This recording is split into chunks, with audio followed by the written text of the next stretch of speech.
Mesdames et messieurs, le temps est à la morosité. Le ciel est gris, le gouvernement est gris et des sondages gris radotent un deuxième tour qui opposerait inéluctablement Emmanuel Macron à Marine Le Pen. Alors, est-ce vraiment le moment pour un premier secrétaire du Parti socialiste de présenter ses vœux? Eh bien, au risque de vous surprendre, ma réponse est oui. C'est au milieu des grandes crises que naissent les vraies prises de conscience. C'est lorsque tout semble perdu que tout devient possible. C'est au milieu de la nuit que nous apprenons à aimer les étoiles. Depuis 2020, le mot solidarité n'est plus un gros mot.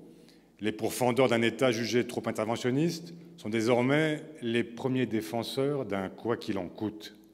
Les soignants, les enseignants, les éboueurs sont devenus les héros le temps d'un premier confinement.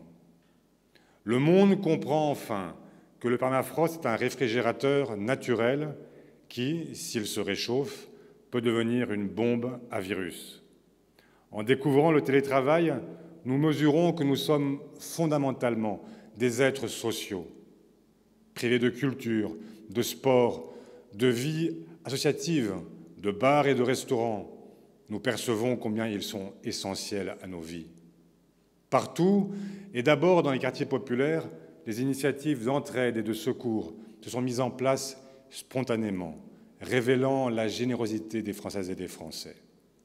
La crise sanitaire a réhabilité l'État-providence et elle a révélé ce que le nouveau monde, vanté par les libéraux, avait d'artificiel.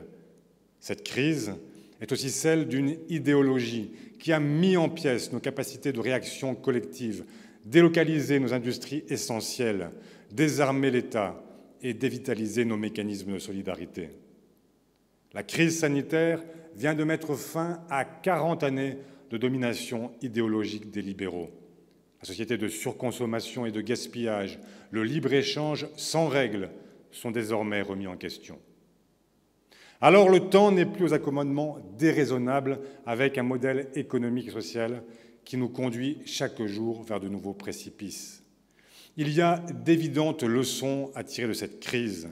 Combien de temps faudra-t-il encore pour que les pouvoirs s'alarment de leurs aveuglements? À partir de combien de victimes un sujet devient-il sérieux pour les gens raisonnables? J'ai entendu un président de la République annoncer très solennellement que la crise devait le conduire à se réinventer. Ce n'était, hélas, qu'un exercice de style auquel il est bien rodé. La vérité, c'est que ce pouvoir n'a aucune intention de changer, juste le désir de se prolonger. Désormais, ce sera comme avant. Aucun enseignement n'a été tiré. Déjà, le ministre des Comptes publics s'est empressé d'annoncer que la parenthèse protectrice devait se refermer. L'heure des comptables est revenue. Je crois l'inverse. Derrière la crise sanitaire se profile une crise sociale sans précédent. Je crois que nous sommes face à une crise climatique qui impose une mutation de notre modèle économique. Pour y faire face, l'État devra accompagner les salariés et les entreprises, prendre le temps de former aux grandes mutations plutôt que de licencier. Voilà ce que la gauche défend. Déjà, le gouvernement rappelle les partenaires sociaux pour mettre en œuvre sa terrifiante réforme de l'assurance chômage. Je rejette de toutes mes forces cette vision qui fait de chaque chômeur un suspect et de chaque indemnisé un boulet. Je crois au contraire qu'il faut un régime d'assurance universel qui protège tous les Français. Le ministre de l'Économie veut hâter la reprise de la discussion sur la réforme des retraites dont il ne cache même plus qu'elle a pour lui vocation à assurer le remboursement de la dette. Je plaide au contraire pour que les travailleurs soient respectés jusque dans le repos qu'ils ont mérité. Le système actuel doit être amélioré pour répondre à toutes les situations professionnelles et la pénibilité du travail. Les écarts d'espérance de vie doivent être à nouveau pleinement pris en compte. Après une année d'abandon, les étudiants viennent d'obtenir un deuxième repas à 1 € dans les cités universitaires pour désengorger les soupes populaires. comme si les étudiants étaient les seuls jeunes à aborder leur vie d'adulte dans la plus extrême précarité. Comme si leur accorder le bénéfice, au moins provisoire, du RSA était inconcevable. Je plaide pour qu'il leur soit accordé dès la majorité. Le gouvernement, en revanche, veille scrupuleusement aux intérêts des grandes fortunes. Le monde entier peut bien s'appauvrir. Les champions de Davos profitaient indirectement de la crise. Le gouvernement exclut de revenir sur sa politique de cadeaux fiscaux. Je prétends que nous devrions au contraire exiger une contribution exceptionnelle des plus riches. Il n'y a pas de justice immanente. Et c'est pour cela que la gauche existe. C'est sa raison d'être. Il n'y a pas de cohésion sans justice, pas de société durable sans justice, pas de projet commun sans justice. Il ne s'agit pas de prendre une revanche sociale, ni de marquer au fer rouge les réussites individuelles, encore moins d'entretenir une jalousie malsaine. Il s'agit simplement de ramener de la mesure à l'heure de la démesure. Comment justifier qu'un individu puisse gagner 300 fois le salaire de l'infirmière qu'il a veillé en réanimation? Comment justifier que les actionnaires puissent gagner des milliards en continuant d'investir dans des activités qui détruisent la planète? Au cours des 24 derniers mois, 3 combats se sont imposés à l'échelle planétaire. Celui des marches pour le climat, celui de Black Lives Matter contre le racisme et les discriminations, celui des femmes qui demandent l'égalité, le droit à l'IVG et la fin de l'omerta avec MeToo et ses déclinaisons les plus récentes sur l'inceste. Tous ces combats revendiquent la même chose, la justice. La justice écologique et sociale, voilà le projet. C'est ce projet qui a été porté dans les territoires par une nouvelle génération de maires, de Nantes à Nancy, de Montpellier à Rouen, de Marseille à Paris, de Rennes à Clermont-Ferrand, de Saint-Denis à Cherbourg, de Villeurbanne à Saint-Ouen, chez moi à Sénart. La justice écologique et sociale, c'est le fil rouge du projet que nous allons mettre en débat dès les prochains jours. Dès le 4 février prochain, comme je l'avais annoncé en novembre, nous donnons rendez-vous aux Françaises et aux Français. Chaque mois, nous délivrerons des propositions. Elles seront adressées aux partenaires sociaux, aux grands réseaux associatifs, aux ONG. Une plateforme publique permettra à chacun de s'exprimer. Chacun aura la possibilité de les enrichir. Sur chaque sujet, nous nous engageons à retenir toutes les propositions qui rempliraient mieux que les nôtres les objectifs que nous nous sommes assignés. Partout en France, nous organiserons des débats autour des solutions que nous préconisons. Le projet complet et affiné sera présenté lors de notre université d'été à Blois à la fin août. Parallèlement, nous travaillerons à la construction d'une nouvelle force politique au cœur de la gauche et de l'écologie. Toutes celles et ceux, organisations, clubs, think tanks, citoyens engagés, qui pensent indissociable, justice écologique et sociale, qui pensent que la République est à la fois le but et le moyen, qui désespèrent des querelles anciennes qui paralysent tout mouvement et tout rassemblement, tous ont vocation à se retrouver. Et cette force sera la leur. Nous tendrons la main à toutes les formations de la gauche et de l'écologie pour engager le dialogue autour d'un projet qui nous soit commun, un véritable contrat de coalition qui nous lie pour les 5 prochaines années. Sur les sujets qui nous divisent et ne trouvent pas d'accord dans la négociation, je réitère ma proposition d'une primaire des idées afin que les Français tranchent chaque fois que nos histoires, nos cultures, nos convictions nous bloquent pour trouver un compromis. Alors viendra le temps de choisir celle ou celui qui pourra incarner ce projet et nous conduire à la victoire. L'espérance, c'est le rassemblement de la gauche et de l'écologie pour ouvrir une perspective qui remobilise les citoyens.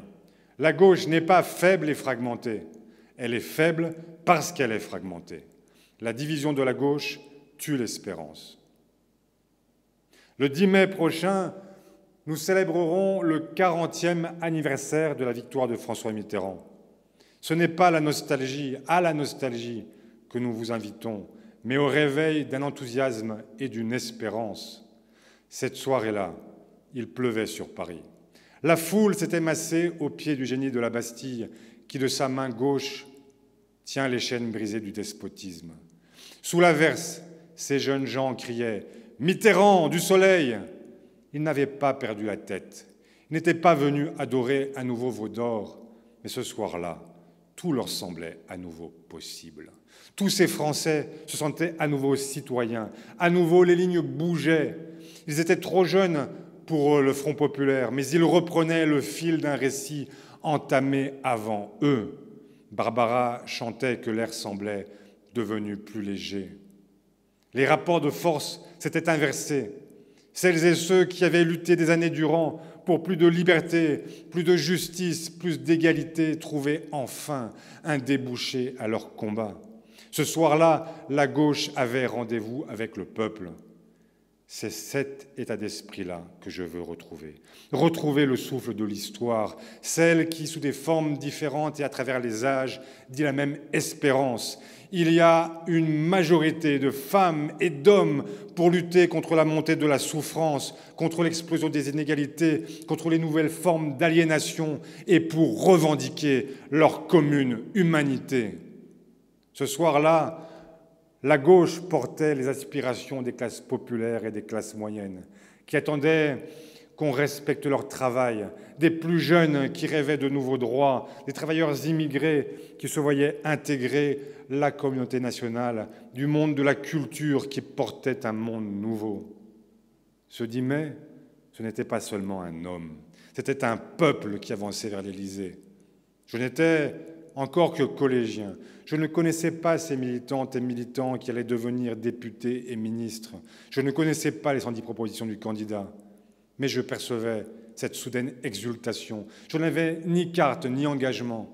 Mais ce jour-là, ce soir-là, j'avais compris que la gauche était d'abord une fête. Alors, loin de moi l'idée que tout soit simple. Il n'y a pas de magie sans truc. Et il ne suffit pas de vouloir pour pouvoir. L'exercice du pouvoir politique est une épreuve. Elle est souvent douloureuse pour ceux qui rêvent de transformation. Les obstacles se dressent vite.